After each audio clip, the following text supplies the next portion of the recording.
ज़मीन खामोश है, आसमान पर बादल ठहरे हुए हैं। दुनिया अपनी रोज़मर्रा की ज़िंदगी में मसरूफ़ है, मगर कुछ लोगों को अंदाज़ा नहीं कि वो वक्त करीब आ रहा है जब इस ज़मीन की हर चीज़ बदल जाएगी। वो वक्त जब क़यामत की बड़ी निशानियाँ एक के बाद एक ज़ाहिर होंगी, और उन निशानियों में से एक ऐसी कौम का ज़िक्र है जिसको अल्लाह ताला ने कुरान में खुद बयान किया है। वो कौम जिसको दुनिया याजूज माजूज के नाम से जानती है। आज हम कुरान और सही हदीस की रोशनी में समझेंगे कि याजूज माजूज कौन है, उनकी हिस्ट्री क्या है, उनका क़यामत से पहले क्या किरदार होगा और वो कैसे इस दुनिया के लिए एक अजीम फितना बनकर उभरेंगे। याजूज माजूज का जिक्र कुरान मजीद में दो मकामात पर आया है। पहला जिक्र सूरा अल कहफ में है और दूसरा सूरा अल अनबिया में। सूरा अल कहफ में अल्लाह ताला ने धुलकरनैन का वाक़या बयान किया है। धुलकरनैन एक अजीम बादशाह थे जिनको अल्लाह ने ज़मीन में इख्तियार दिया था। वो अपनी फतूहात के दौरान मशरिकी और मगरिबी अख्तार में गए। फिर एक सफ़र में वो ऐसी कौम तक पहुँचे जो दो पहाड़ों के दरमियान रहती थी। कुरान में अल्लाह ताला फरमाता है, सूरह अल कहफ आयत 93 से 94 में, यहाँ तक कि जब वो दो पहाड़ों के दरमियान पहुँचा तो उसने वहाँ एक कौम पाई जो बात मुश्किल से समझती थी। उन्होंने कहा, ऐ दुलकरनैन, याजूज और माजूज इस सरजमीन में फसाद फैला रहे हैं। क्या हम आपको कुछ खर्चा दें ताकि आप हमारे और उनके दरमियान एक दीवार बना दें? ये वो मकाम है जहाँ दुलकरनैन ने एक अजीम दीवार तैयार की। इसके लिए उन्होंने लोहे की सिलें इस्तेमाल की, फिर उनको आग में तपाया और फिर पिघलाया हुआ तांबा उन पर बहाया। इस तरह एक ऐसी मजबूत दीवार तैयार हुई जिसे याजूज माजूज ना पार कर सकें और ना ही उसमें सुराख कर सकें। कुरान में आयत 97 में है, बस वो उस पर चढ़ने की ताकत ना रख सके और ना ही वो उसमें सुराख कर सके। मगर दुलकरनैन ने यह भी कहा कि ये दीवार हमेशा के लिए नहीं रहेगी। जब मेरे रब का वादा आएगा वो इसको रेजा रेजा कर देगा, और मेरे रब का वादा हमेशा सच्चा होता है। अब सवाल ये है कि याजूज माजूज कौन है? सही हदीस से ये बात साबित है कि याजूज माजूज हजरत आदम अलैहिस्सलाम की नस्ल से हैं। ये इंसान है, कोई अलग मखलूक नहीं, मगर उनकी तादाद इतनी ज्यादा है कि तसव्वुर भी मुश्किल है। सही बुखारी और सही मुस्लिम में हज़रत अबू सईद खुदरी रदियल्लाहु अन्हु से रिवायत है कि रसूल अल्लाह सल्लल्लाहु अलैहि वसल्लम ने फरमाया, अल्लाह ताला क़यामत के दिन फरमाएगा, ए आदम। आदम अलैहिस्सलाम कहेंगे, लब्बैक व सादैक। फिर अल्लाह फरमाएगा, अपनी औलाद में से जहन्नम का हिस्सा निकालो। आदम अलैहिस्सलाम पूछेंगे, जहन्नम का हिस्सा कितना है?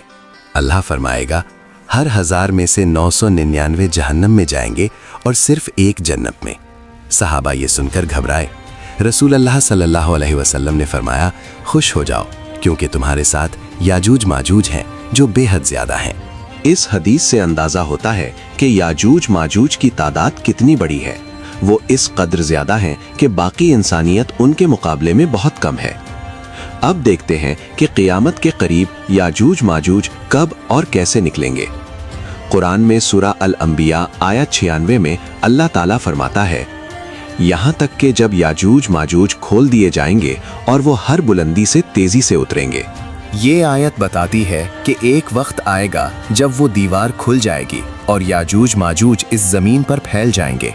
वो हर तरफ से निकलेंगे और उनका सैलाब को रोकना किसी के बस में नहीं होगा। सही मुस्लिम में हज़रत नवास बिन समान रदियल्लाहु अन्हु की तवील हदीस है जिसमें क़यामत की बड़ी निशानियों का तफसीली जिक्र है। इस हदीस में रसूलुल्लाह सल्लल्लाहु अलैहि वसल्लम ने फरमाया, जब अल्लाह ताला ईसा अलैहिस्सलाम पर वही नाजिल फरमाएगा कि मैंने अपने कुछ बंदे निकाले हैं जिनसे कोई नहीं लड़ सकता, तो तुम मेरे बंदों को तूर पहाड़ पर ले जाओ।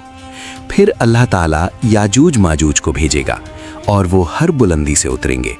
उनका पहला गिरोह तबरैया की झील से गुजरेगा और उसका सारा पानी पी जाएगा।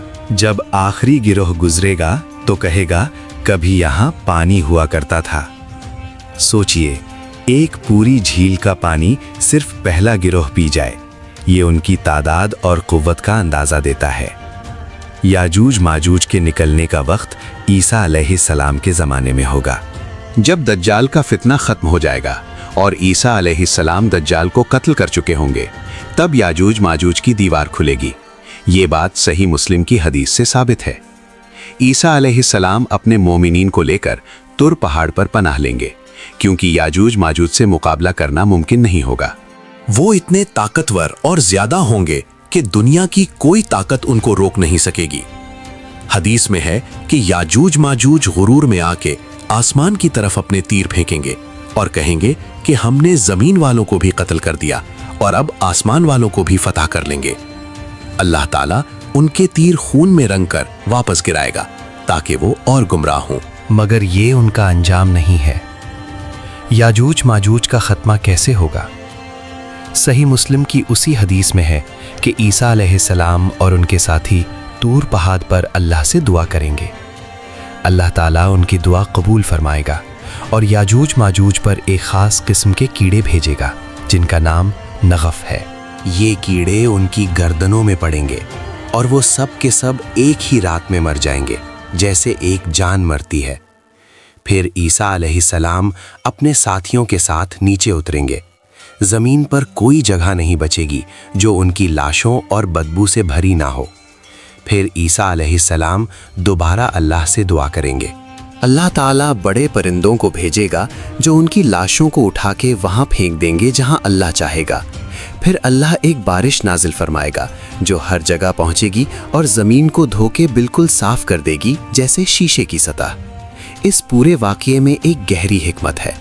याजूज माजूज का फितना इंसानियत के लिए एक अजीम इम्तिहान है, मगर ये भी अल्लाह की कुदरत का इजहार है कि जिस कौम को कोई इंसान नहीं रोक सकता, अल्लाह उसको अपनी एक छोटी सी मखलूक से ख़त्म कर देता है। कीड़े, सिर्फ कीड़े। इसमें मोमिनीन के लिए तसल्ली है कि चाहे दुनिया की बड़ी से बड़ी ताकत हो, अल्लाह के सामने सब बेकार है और अल्लाह अपने बंदों की मदद ज़रूर फरमाता है जब वो सिर्फ अल्लाह पर भरोसा करते हैं। एक और बात जो समझना ज़रूरी है वो ये कि याजूज माजूज का फितना क़यामत की बड़ी निशानियों में से एक है। जब ये निशानी ज़ाहिर होगी, समझ लेना चाहिए कि क़यामत बहुत करीब आ चुकी है। इसके बाद ज़मीन का निज़ाम बदल जाएगा, खैर व बरकत नाजिल होगी। सही मुस्लिम की हदीस में है कि याजूज माजूज के ख़त्म होने के बाद ज़मीन को हुक्म दिया जाएगा कि अपनी बरकतें निकाल। एक अनार से एक पूरा गिरोह खाएगा और उसके छिलके से साया लिया जाएगा। दूध में इतनी बरकत होगी कि एक ऊँटनी का दूध पूरी जमात के लिए काफी होगा। मगर ये सब ईसा अलैहिस्सलाम के दौर में होगा, जब दुनिया एक बार फिर अमन और इस्लाम की राह पर चलेगी। आज के दौर में बहुत सी गलतफहमियां याजूज माजूज के हवाले से फैली हुई हैं। कुछ लोग कहते हैं वो किसी और प्लैनेट से हैं, कुछ कहते हैं वो समंदर के अंदर हैं, कुछ कहते हैं वो ऑलरेडी निकल चुके हैं। ये सब बातें बिला सनद हैं और इनकी कोई असल कुरान या सही हदीस में नहीं मिलती। हकीकत ये है कि याजूज माजूज बनी आदम हैं, वो ज़मीन पर मौजूद हैं। वो एक दीवार के पीछे हैं जो धुल करनैन ने बनाई, और वो उस वक्त निकलेंगे जब अल्लाह का हुक्म होगा, ईसा अलैहिस्सलाम के ज़माने में। हमारा काम ये नहीं कि हम उनको ढूंढें या उनकी जगह का पता लगाएं। हमारा काम ये है कि हम उन निशानियों पर ईमान रखें जो अल्लाह ने बताई हैं और अपनी आखिरत की तैयारी करें। क़यामत की निशानियां हक हैं, याजूज माजूज का आना हक है और अल्लाह का वादा हमेशा सच्चा है। सूरा अल-कहफ में धुलकरनैन ने कहा था, ये मेरे रब की रहमत है, बस जब मेरे रब का वादा आएगा वो इसको रेजा रेजा कर देगा और मेरे रब का वादा हमेशा सच्चा होता है। ये दीवार एक दिन टूटेगी, वो कौम एक दिन निकलेगी और फिर दुनिया उस अजीम इम्तहान का सामना करेगी। मगर जो अल्लाह पर भरोसा रखेंगे, जो ईसा अलैहिस्सलाम के साथ होंगे, वो महफूज रहेंगे। और ये है ईमान की ताकत।